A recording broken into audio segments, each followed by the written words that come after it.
चंदनपुर नाम का एक छोटा सा गांव था। गांव में चारों तरफ हरियाली थी। उसी गांव में रामू अपनी पत्नी विमला के साथ रहता था। रामू स्वभाव से बहुत सीधा और मेहनती इंसान था। वो सालों से गांव के चौराहे पर पानी पूरी का ठेला लगाता था, लेकिन पिछले कुछ दिनों से उसकी दुकान ठीक से नहीं चल रही थी। शाम का समय था। रामू अपने बचे हुए सामान को समेट रहा था। तभी गांव का एक निवासी श्याम वहां से गुजरा। क्यों रामू भाई, आज धंधा कैसा रहा? ठेला इतनी जल्दी समेट रहे हो? क्या बताऊं श्याम भाई, आज तो लागत भी पूरी नहीं निकली। दोपहर से खड़ा हूँ पर मुश्किल से 10 लोग भी नहीं आए। सच में भाई, मंदी का दौर चल रहा है, पर तुम्हारी पानी पूरी का स्वाद तो पूरा गांव जानता है। फिर अचानक ऐसा क्या हो गया? लोग अब शहर वाली बड़ी दुकानों की तरफ भाग रहे हैं। हमारे इस छोटे और साधारण ठेले पर कोई रुकना ही नहीं चाहता।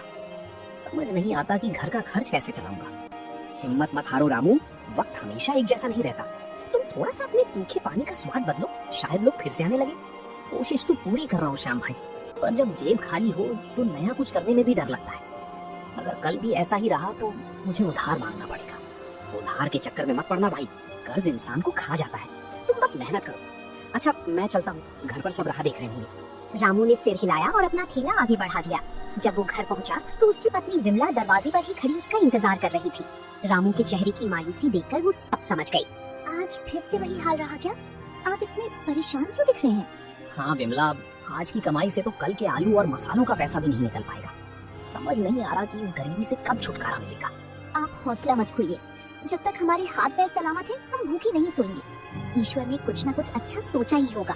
तुम्हारी यही बातें मुझे टूटने नहीं देती विमला, पर कल सुबह के लिए आटा और मसाले लाने के पैसे भी नहीं है। मुझे मुखिया जी से कुछ पैसे उधार मांगने ही होंगे। मुखिया जी? वो तो बहुत कड़क इंसान है, बिना ब्याज के एक पैसा नहीं देते।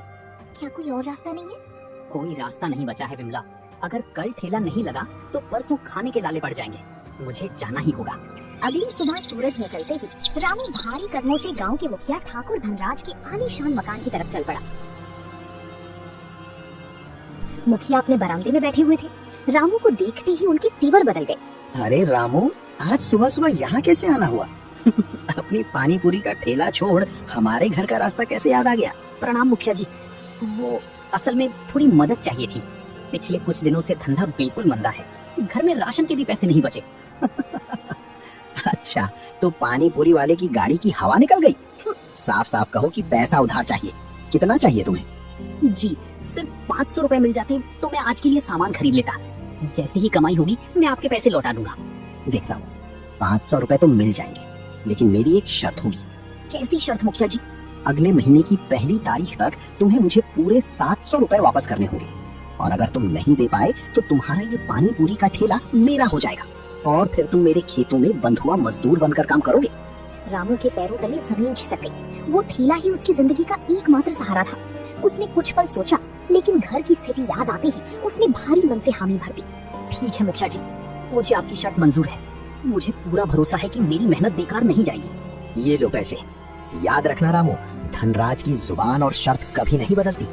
वक्त पर पैसा नहीं आया तो ठेला मैं खुद उठवा लूंगा। रामू ने पैसे उठाए और वहाँ से तुरंत बाजार की तरफ भागा। उसने अच्छे किस्म के आलू, पुदीना, इमली और मसाले खरीदे। दोपहर तक वो अपने ठेले पर पहुँच गया। वो पूरे जोश के साथ पानी पूरी तैयार करने लगा।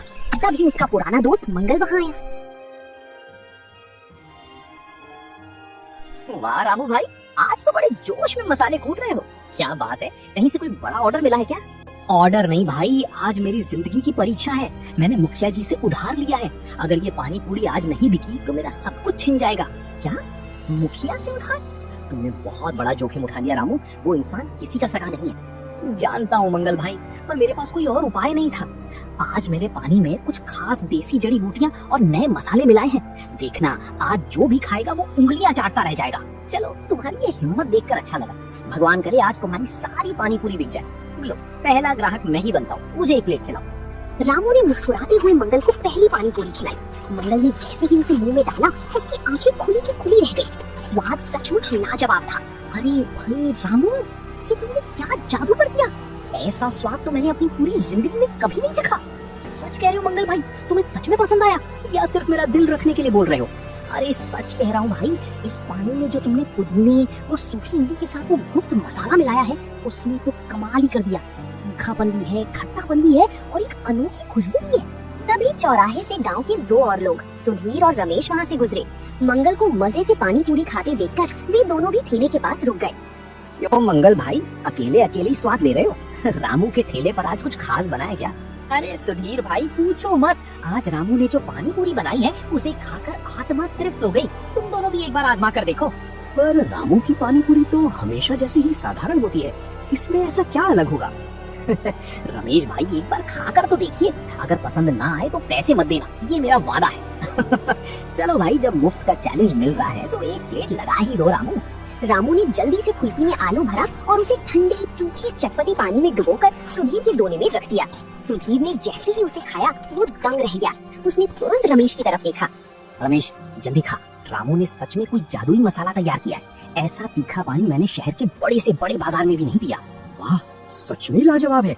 रामू भाई एक प्लेट और लगाओ, मिर्च थोड़ी तेज रखना। धीरे धीरे वहाँ लोगों की भीड़ जुटने लगी। जिसने भी एक पानी पूरी खाई वो वहीं का होकर रह गया। शाम होते होते रामू के ठेले के आसपास पूरा गांव इकट्ठा हो गया था।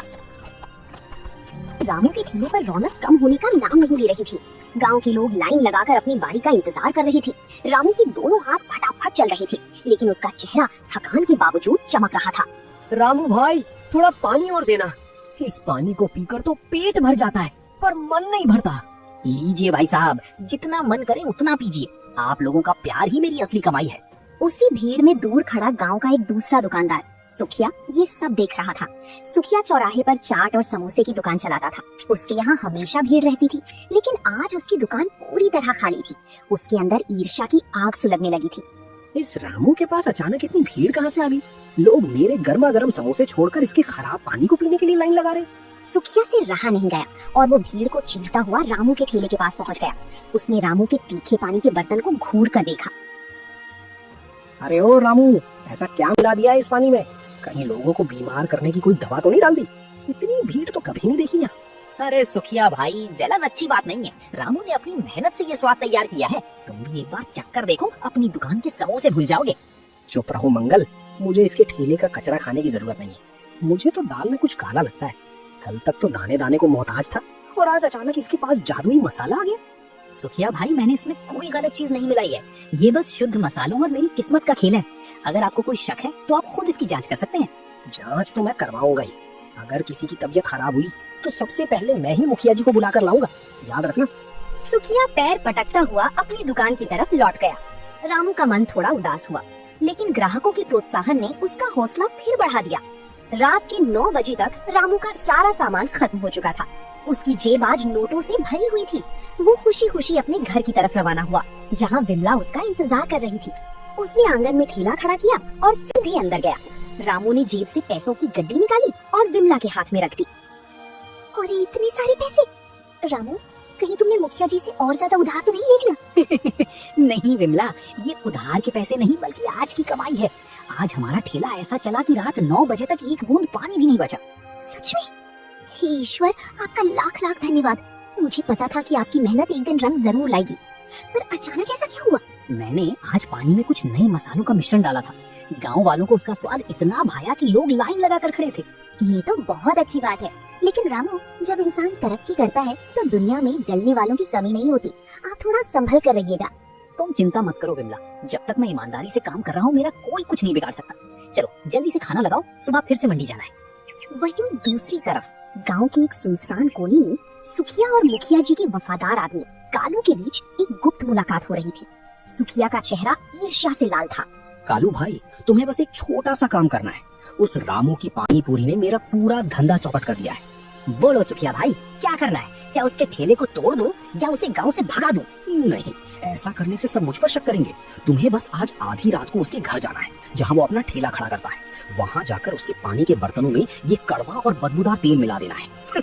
समझ गया। सुबह जब वो पानी बनाएगा तो उसका स्वाद इतना गंदा हो जाएगा कि लोग थूकने लगेंगे।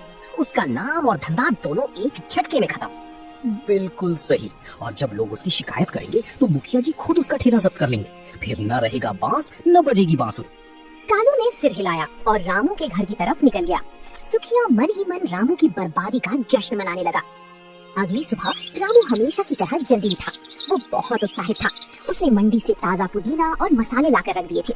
विमला रसोई में आलू उबाल रही थी। रामू अपने बर्तनों को साफ करने के लिए जैसे ही ठेले पर गया, उसे कुछ अजीब सी गंध आई। ये कैसी अजीब सी महक है, जैसे कोई खराब तेल गिरा हो। विमला, तुमने यहाँ कुछ फेंका था क्या? नहीं तो, मैंने तो वहाँ कुछ नहीं फेंका।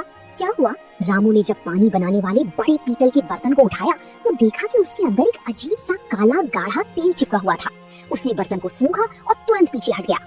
अरे नहीं, ये तो वही गंदी महक है। किसी ने रात में मेरे बर्तनों में कोई खराब तेल मिला दिया है। ये बर्तन पूरी तरह खराब हो चुका है। हे भगवान, ये किसका काम हो सकता है? कल ही तो आपने इसे अच्छे से धोकर रखा था, अब आज पानी कैसे बनेगा? ग्राहक आने वाले होंगे। ये जरूर किसी जलने वाले का काम है। वो चाहता है कि मैं आज धंधा ना कर पाऊँ ताकि मुखिया जी का कर्ज ना चुका सकूं। अब हम क्या करेंगे रामू? हिम्मत हारने से काम नहीं चलेगा विमला। वो मेरा बर्तन खराब कर सकते हैं, मेरी किस्मत और मेरा हुनर नहीं। हमारे पास जो दूसरा छोटा स्टील का बर्तन है उसे निकालो। पर वो तो बहुत छोटा है, उसमें तो आधा पानी भी नहीं आएगा। कोई बात नहीं, हम 2 बार में पानी बनाएंगे। मैं इस खराब बर्तन को नदी पर ले जाकर मिट्टी और नींबू से रगड़ कर साफ करूंगा। तुम तब तक नए बर्तन में थोड़ा पानी तैयार करो। हम हार नहीं मानेंगे। रामू बर्तन लेकर नदी की तरफ भागा। रास्ते में उसे मंगल मिला जो खेत पर जा रहा था। रामू के हाथ में बर्तन और चेहरे पर परेशानी देखकर मंगल रुक गया। क्या हुआ रामू भाई, इतनी सुबह सुबह बर्तन लेकर कहाँ भागे जा रहे हो? ठेला लगाने की तैयारी नहीं करनी क्या? क्या बताऊं मंगल भाई, रात को किसी ने मेरे बड़े बर्तन में कोई जहरीला तेल मिला दिया। पूरा बर्तन महक रहा है। आज का धंधा खतरे में है। ये पक्का उस सुखिया का काम होगा। कल वो बहुत जल रहा था। तुम फिक्र मत करो रामू, मैं तुम्हारे साथ नदी पर चलता हूँ। हम दोनों मिलकर इसे अभी साफ करते हैं। उस सुखिया की साजिश को हम कामयाब नहीं होने देंगे। दोनों दोस्त तेजी से नदी की तरफ बढ़ गए। रामू के दिल में डर जरूर था, लेकिन मंगल का साथ पाकर उसका हौसला बढ़ गया था। नदी के किनारे रामू और मंगल ने मिलकर मिट्टी और नींबू से उस पीतल के बर्तन को इतनी बुरी तरह रगड़ा कि वो चांदी की तरह चमक उठा। बर्तन से वो गंदी महक पूरी तरह गायब हो चुकी थी। रामू तुरंत घर भागा और विमला के साथ मिलकर दुगने जोश से तीखा पानी और आलू का मसाला तैयार किया। दोपहर को वो सही समय पर चौराहे पर पहुंच गया। वहाँ सुखिया अपनी दुकान के बाहर खड़ा होकर मुस्कुरा रहा था। उसे लग रहा था कि आज रामू आएगा ही नहीं, लेकिन जैसे ही रामू ने अपना ठेला लगाया, सुखिया के चेहरे का रंग उड़ गया। ये कैसे हो सकता है? कालू ने तो कहा था कि उसने बर्तन बर्बाद कर दिया है। ये रामू का बच्चा फिर से ठेला लेकर आ गया। कुछ ही देर में गांव के लोग कल के स्वाद के दीवाने होकर फिर से इकट्ठा होने लगे। तभी वहाँ मुखिया ठाकुर धनराज अपने 2 आदमियों के साथ धमक पड़े। मुखिया को देखकर भीड़ थोड़ा पीछे हट गई। हाँ भाई रामू, सुना है आजकल तुम्हारी पानी पूरी कुछ ज्यादा ही बिक रही है। जरा हम भी तो देखें कि इसमें ऐसा क्या खास है। प्रणाम मुखिया जी। आइए, ये तो मेरा सौभाग्य है कि आप मेरे ठेले पर आए। मैं अभी आपके लिए प्लेट लगाता हूँ। रामू ने पूरी सादगी और सम्मान के साथ मुखिया जी को पानी पूरी का दोना थमाया। मुखिया ने पानी पूरी को मुंह में डाल लिया। स्वाद इतना बेमिसाल था कि मुखिया की कड़क आंखें भी पल भर के लिए बंद हो गईं। स्वाद में तो दम है रामू, लेकिन याद रखना, स्वाद से सिर्फ पेट भरता है, कर्ज नहीं। मेरी शर्त याद है ना? जी मुखिया जी, आपकी शर्त का एक एक शब्द याद है। भगवान ने चाहा तो मैं वक्त से पहले ही आपका पूरा कर्ज लौटा दूंगा। चलो देखते हैं, पर अगर एक दिन भी देरी हुई तो ये ठेला मेरा होगा। मुखिया जी अपनी तारीफ छिपाते हुए वहाँ से आगे बढ़ गए। सुखिया दूर से ये सब देख रहा था। उसका पहला प्लान फेल हो चुका था, इसलिए अब उसने सीधे ग्राहकों के बीच अफवाह फैलाने की सोची। वो चुपके से भीड़ के पीछे जाकर खड़ा हो गया। भीड़ में खड़े होकर सुखिया ने जोर से आवाज बदली और चिल्लाया, अरे भाइयों, जरा संभल कर खाना। मैंने सुना है कि रामू इस पानी में कोई नशीली चीज मिलाता है, जिसे खाकर लोग इसके आदी हो जाते हैं। तभी तो कल तक इसकी पानी पूरी कोई पूछता नहीं था, और आज सब यहाँ लाइन लगा रहे हैं। ये सुनते ही भीड़ में थोड़ा सन्नाटा छा गया। लोग एक दूसरे का मुंह देखने लगे। कुछ ग्राहकों ने हाथ में पकड़ी हुई पानी पूरी वापस धोने में रख दी। हाँ भाई, बात तो सोचने वाली है। अचानक रामू की पानी पूरी का स्वाद इतना कैसे बदल सकता है? कहीं सच में इसमें कोई नशा तो नहीं मिलाया गया? नहीं भाइयों नहीं, आप सब मुझे बचपन से जानते हैं। मैं गरीब जरूर हूँ पर लालची नहीं। मैंने इसमें कोई गलत चीज नहीं मिलाई है। अगर तुम सच्चे हो तो बताओ कि इस पानी में क्या मिलाया है। अपने मसाले का राज सबके सामने खोलो, नहीं तो कोई तुम्हारी पानी पूरी नहीं खाएगा। रामू दुविधा में पड़ गया। अगर वो अपनी गुप्त जड़ी बूटियों का नाम बताता तो उसका ये अनोखा हुनर और बिजनेस का राज सब जान जाते। तभी मंगल वहाँ आ गया। चुप कर सुखिया, तू अपनी दुकान की मंदी की वजह से रामू से जल रहा है। भाइयों, ये सब सुखिया की चाल है। कल रात इसने रामू के बर्तन खराब करने की कोशिश की थी और आज ये अफवाह फैला रहा है। मंगल ठीक कह रहा है। हम सालों से रामू की ईमानदारी को जानते हैं, और जहाँ तक स्वाद की बात है, रामू रोज सुबह जंगल से ताजा पुदीना और जड़ी बूटियां लाता है। मैंने खुद उसे देखा है। इसमें कोई नशा नहीं है, सिर्फ रामू के हाथों का हुनर है। हाँ, हमें रामू पर पूरा भरोसा है। सुखिया, तू अपनी गंदी राजनीति अपने पास रख। रामू भाई तुम अफवाहों पर ध्यान मत दो, हमारे लिए एक एक प्लेट और लगाओ। भीड़ ने सुधीर की बात का समर्थन किया और सुखिया के खिलाफ नारे लगाने शुरू कर दिए। सुखिया शर्मिंदा होकर सिर झुकाए वहाँ से दुम दबाकर चला गया। रामू की आंखों में खुशी के आंसू आ गए। उसकी ईमानदारी ने आज अफवाह की दीवार को गिरा दिया था। उस दिन रामू की कमाई कल से भी दोगुनी हुई। पूरा महीना बीत चुका था और पहली तारीख की सुबह आ चुकी थी, जो मुखिया की शर्त की आखिरी तारीख थी। रामू और मंगल सीधे मुखिया ठाकुर धनराज के दरवाजे पर पहुंचे। मुखिया और उनके बगल में सुखिया भी बैठा हुआ था। सुखिया को उम्मीद थी कि शायद रामू आज पैसे ना दे पाए और उसका ठेला छिन जाए। आओ रामू भाई, आज महीने की पहली तारीख है। उम्मीद है अपनी किस्मत का फैसला याद होगा, या फिर कल से खेतों में हल चलाने की तैयारी कर ली है? प्रणाम मुखिया जी, आपकी कृपा से मेरा धंधा अच्छा चला और मैं आपका कर्ज समय पर लौटाने आया हूँ। रामू ने पूरे आदर के साथ पैसे मुखिया के सामने टेबल पर रख दिए। पूरे 700 रुपए देखकर सुखिया का चेहरा पीला पड़ गया। मुखिया जी जरा नोट चेक कर लीजिए, कल तक तो इसके पास खाने के पैसे नहीं थे, इतनी जल्दी 700 रुपए कहाँ से आ गए? कहीं ये नोट नकली तो नहीं? सुखिया अपनी जबान को लगाम दे। पूरा गांव गवाह है कि रामू ने दिन रात पसीना बहाकर ये पैसे कमाए हैं। चुप बैठो सुखिया, नोट बिल्कुल असली है। रामू, तुम्हारी ईमानदारी और मेहनत देखकर मुझे मानना पड़ेगा कि तुम अपनी जुबान के पक्के निकले। ये सब आपकी ही वजह से हुआ है मुखिया जी। अगर उस दिन आपने मुझे उधार ना दिया होता तो आज मेरा परिवार भूखा सो रहा होता। आपका बहुत बहुत धन्यवाद। मुझे धन्यवाद मत दो रामू, ये तुम्हारी मेहनत का फल है। आज से तुम्हारा ठेला पूरी तरह तुम्हारा है। और सुखिया, अगर अगली बार तुमने रामू के काम में कोई रुकावट डालने की कोशिश की तो मुझसे बुरा कोई नहीं होगा। सुखिया ने डर के मारे अपना सिर झुका लिया और वहाँ से चुपचाप खिसक गया। कर्ज से मुक्त होने के बाद रामू के काम में और भी ज्यादा बरकत होने लगी। अब वो चटपटे पानी पूरी वाले के नाम से मशहूर हो चुका था। कुछ ही हफ्तों बाद रामू ने अपनी बचत के पैसों से चौराहे पर ही एक छोटी सी पक्की दुकान किराए पर ले ली। आज उस दुकान का उद्घाटन था। गांव के सभी गणमान्य लोग वहां मौजूद थे। रामू देखिए, आज पूरा गांव हमारी खुशी में शामिल होने आया है। कभी हमारे पास मसालों के पैसे नहीं थे और आज भगवान ने हमें अपनी दुकान दे दी। ये सब तुम्हारी दुआओं और गांव वालों के भरोसे का नतीजा है विमला। मैंने कभी नहीं सोचा था कि मेरा ये छोटा सा हुनर मुझे यहाँ तक पहुँचाएगा। तभी मंगल और सुधीर दुकान के अंदर आए। बधाई हो रामू भाई, अब तो तुम बड़े दुकानदार बन गए हो। अब हमें पानी पूरी के लिए धूप में खड़े होकर इंतजार नहीं करना पड़ेगा। हाँ रामू भाई, और अब तो तुम्हारी दुकान पर बैठने की भी अच्छी व्यवस्था है। पर याद रखना, दुकान भले ही बड़ी हो गई हो, लेकिन उस तीखे पानी का स्वाद और तुम्हारी सादगी कभी नहीं बदलनी चाहिए। सुधीर भाई, ये स्वाद और ये स्वभाव ही तो मेरी असली पूंजी है। इसे मैं कभी नहीं बदलूंगा। आप लोग बस अपना प्यार ऐसे ही बनाए रखें। शाम होते ही रामू ने अपनी नई दुकान से पानी पूरी बेचना शुरू किया। देखते ही देखते दुकान के बाहर उत्सव जैसा माहौल बन गया। रामू और विमला ने मिलकर हर ग्राहक का स्वागत किया।